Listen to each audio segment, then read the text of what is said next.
करनाल के गांव बला के रहने वाले कृष्णचंद प्राकृतिक खेती कर बढ़िया मुनाफा कमा रहे हैं। किसान कृष्णचंद ने जल संरक्षण विभाग से सेवानिवृत्त होने के बाद कुछ अलग, कुछ हटकर करने की कोशिश की। किसान कृष्णचंद ने परंपरागत खेती को छोड़कर ड्रिपिंग विधि से पानी का संरक्षण करते हुए खेती कर उसमें सफलता हासिल की है। देखिए रिपोर्ट।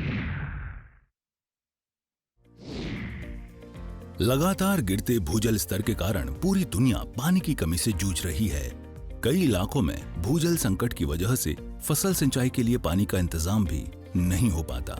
इस समस्या के समाधान के लिए भूजल के संरक्षण के लिए मुख्यमंत्री मनोहर लाल चिंतित हैं और लगातार समय समय पर अधिकारियों संग मीटिंग भी करते हैं और किसानों से अपील भी करते हैं कि ऐसी खेती को अपनाएं जिसमें पानी की ज्यादा लागत न हो। मुख्यमंत्री हर मंच से किसानों को पानी के सही इस्तेमाल के प्रति जागरूक करने और पानी बचाने वाली आधुनिक सिंचाई तकनीकें अपनाने के लिए प्रेरित करते नजर भी आते हैं। इतना ही नहीं, किसानों को पानी की कम खपत वाली ड्रिप और फवारा सिंचाई तकनीकें अपनाने के लिए सब्सिडी भी दी जाती है। इस खेती में पानी की उपलब्धता सुनिश्चित करने और जल संरक्षण को बढ़ावा देने के लिए मनोहर सरकार लगातार प्रयासरत है। पानी का उपयोग सबसे ज्यादा कृषि के लिए होता है। जैसा बताया गया 86 से 90% अलग अलग उसके विषय आ रहे हैं। शायद बागवानी मिला करके 90-92% होगा, कृषि में 86% होगा। 8% पानी अलग है जिसका उपयोग हम पीने के लिए या उद्योग के लिए या दैनंदिन जीवन के लिए अन्य उपयोग भी होते हैं। वाष्पीकरण जो होता है पानी उसमें लगता है, ये भी कोई बेकार का ऐसा वो नहीं है कि भी उसके कारण से पानी हमारा चला गया तो नुकसान हो गया। वो भी एक महती आवश्यकता है जीवन के लिए। अगर ये मॉइस्चर ना हो वायुमंडल में तो हमारा शरीर जो है सूर्य की गर्मी से जल भुन सकता है। तो इन सब चीजों के लिए जो उपयोग हो रहा है उसका एक सम्यक संतुलन बनाना, कहीं किसी कारण से कल को ऐसा संकट ना आ जाए कि पीने के पानी के लिए तरस जाए हम। सबसे पहली आवश्यकता पीने के पानी के मनुष्य को, और साथ ही अन्न की आवश्यकता है। तो अन्न भी जरूर चाहिए, पानी के बिना अन्न भी नहीं होगा। वाष्पीकरण जरूर चाहिए, नहीं तो शरीर की त्वचा वो जल जाएगी। और सामाजिक कामों में एक नागरिक के नाते जो हमारी आवश्यकताएं हैं दैनंदिन जीवन की, कपड़े भी धोने हैं, सफाई भी करनी है, हमको गाड़ी की सफाई भी करनी है, हमको फर्श भी धोना है, हमको सारी चीजों के लिए पानी चाहिए। उद्योग के लिए पानी चाहिए, उद्योग में पानी नहीं मिला तो हम उन चीजों से वंचित हो जाएंगे। तो इन सब चीजों के उपयोग के लिए हम जो ये कर रहे हैं, अब इसमें 2-3 बातों का ध्यान करना है कि हमारे पास पानी है कितना। प्रेजेंटेशन में काफी कुछ बताया गया कि इतने करोड़ लीटर हमारे पास पानी है। हमारी आवश्यकता कितनी है? इतने करोड़ लीटर पानी की आवश्यकता है। तो 14 लाख करोड़ लीटर की ये कमी बताई गई है। अब 14 लाख करोड़ लीटर की अगर कमी है तो इस कमी को कैसे पूरा करेंगे? पूरा करने के 2 ही तरीके हैं। या तो हम इसका स्रोत बढ़ाएं, पानी की मात्रा बढ़ाएं। पानी कृत्रिम तौर पर नहीं बनाया जा सकता। कोई कहे कि हम पानी को हाइड्रोजन ऑक्सीजन मिला करके पानी की फैक्ट्रियां लगाने पानी बढ़ना शुरू हो जाए, नियर टू इम्पॉसिबल।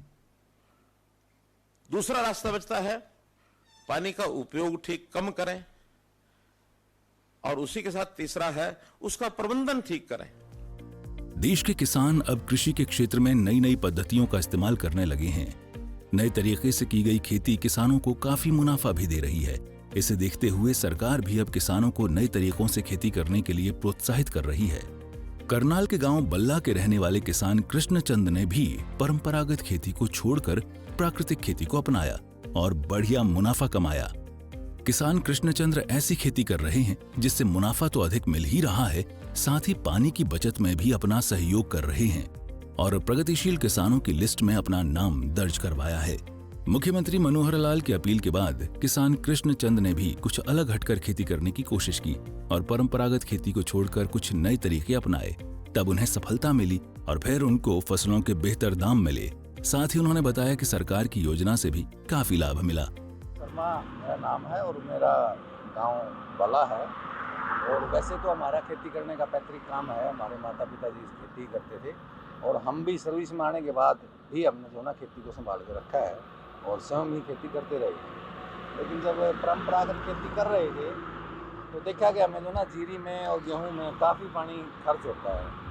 और मेरा जो विभाग था जन स्वास्थ्य अभियांत्रिकी विभाग, जिसमें हम पानी पिलाने का काम लोगों को कर रहे थे, तो उस टाइम भी हमने ये दिमाग में थी कि भाई पानी को कैसे ज़्यादा से ज़्यादा बचा सकते हैं।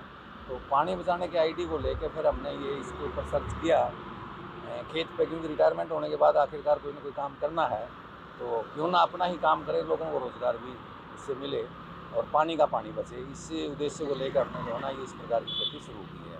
तो हमने लगभग 2.25 एकड़ में नेट हाउस और 1.25 एकड़ में पॉली हाउस, यानी कि 3 एकड़ में हमने ये लगाया हुआ है। और 3 एकड़ में जो है ना लगभग हम जो इस समय जो है ना ठीक ठाक बढ़िया पैदावार कर रहे हैं। क्या पैदावार होती है पॉली हाउस में और नेट हाउस में? बेल वर्गीय जो फसलें हैं, जैसे खीरा है, सबसे ज़्यादा खीरे का उत्पादन होता है और खीरा ही करते हैं। अभी पिछले दिनों हमने जो ना पॉली हाउस में कलर कैप्सिकम, लाल और पीली शिमला मिर्च वो लगाई हैं, काफ़ी अच्छा उत्पादन उसमें हुआ है। एक प्रैक्टिकली करके देखा है। मार्केट का जब सर्वे किया था तो उसका उस टाइम बहुत ज़्यादा रेट था। अगर उस हिसाब से रेट मिलता तो बहुत ज़्यादा प्रॉफिट हो सकता था, लेकिन इस बार रेट कम रहा है काफ़ी। और ये जो इस बार हमने किया है, मतलब हम इसमें काफ़ी मात्रा में पानी की बचत करते हैं और बढ़िया खेती होती है। और कम से कम भी 15 लोगों को परमानेंट रोजगार भी उसमें मिला हुआ है। 15 लोगों को। खीरा हो गया, कलर कैप्सिकम हो गया। अब ओपन में जो हम करते हैं, ओपन भी उसके साथ साथ कर रहे हैं। 4 एकड़ फसल जो है ना हम ओपन भी करते हैं। तो उस ओपन में हम जो ना तरबूज अभी लगाया था, अभी जो हम लगाएंगे घिया लगाएंगे, करेला लगाएंगे बांस के ऊपर, और शिमला मिर्च और गोभी एडवांस लगाते हैं ताकि उसका रेट मिले। किसान कृष्णचंद ने प्राकृतिक खेती पद्धति से खेती की, 2 नेट हाउस लगाए और 1 पॉली हाउस लगाकर खीरा, शिमला मिर्च, तरबूज की फसल लगाकर अच्छा मुनाफा कमाया। और आज दूसरे किसानों को भी आधुनिक खेती करने की अपील कर रहे हैं ताकि पानी को बचाया जा सके और अच्छा मुनाफा कमाया जा सके। किसानों के लिए भी यही कहना चाहेंगे कि जो खेती कर रहे हैं, जो ये पॉली हाउस, नेट हाउस का जो काम है, वैसे तो ये सरकार के लेवल पे है, क्योंकि किसान अपने दम पे ये पॉली हाउस, नेट हाउस नहीं लगा सकता। सरकार की ओर से जो सब्सिडी दी जाती है, इसकी ग्रांट बढ़ाई जाने की ज़रूरत है, इसमें बजट बढ़ाने की ज़रूरत है। क्योंकि जब किसान अप्लाई करता है तो समय पर उसका जो ना सैंक्शन नहीं हो पाता, बजट की शॉर्टेज रहती है, और कुछ और सब्सिडी इसमें दिए जाने की ज़रूरत है सरकार को। खेती किसानी में पानी की अच्छी खासी खपत है। मनोहर सरकार ने खेती किसानी में पानी बचाने के साथ साथ बेहतर फसल उत्पादन सुनिश्चित करने के लिए कृषि क्षेत्र में बेहतर योजनाएं चला रखी हैं, जिससे प्रदेश में पानी संरक्षण किया जा रहा है। साथ ही किसानों को भी योजनाओं का बेहतर लाभ मनोहर सरकार के प्रयास से बखूबी मिल रहा है। ब्यूरो रिपोर्ट, सूर्या समाचार। आज प्रदेश का किसान खुशहाल मुख्यमंत्री मनोहर लाल की तमाम नीतियों और योजनाओं की वजह से खुश और धनवान बन रहा है। आज खेती किसानों के लिए फायदे का सौदा बन रही है। तो देखा आपने कैसे मुख्यमंत्री मनोहर लाल लगातार किसानों की आय को दोगुना करने के लिए प्रयासरत हैं। मुख्यमंत्री मनोहर लाल का किसान प्रेम आज प्रदेश में किसी से नहीं छुपा। इसी की बदौलत आज प्रदेश का किसान आधुनिक खेती को अपनाता हुआ लाखों की कमाई कर रहा है और पानी की बचत भी अब किसान करने लगा है। तो चलिए दीजिए इजाजत, फिर मुलाकात होगी नई योजना के साथ। तब तक के लिए नमस्कार।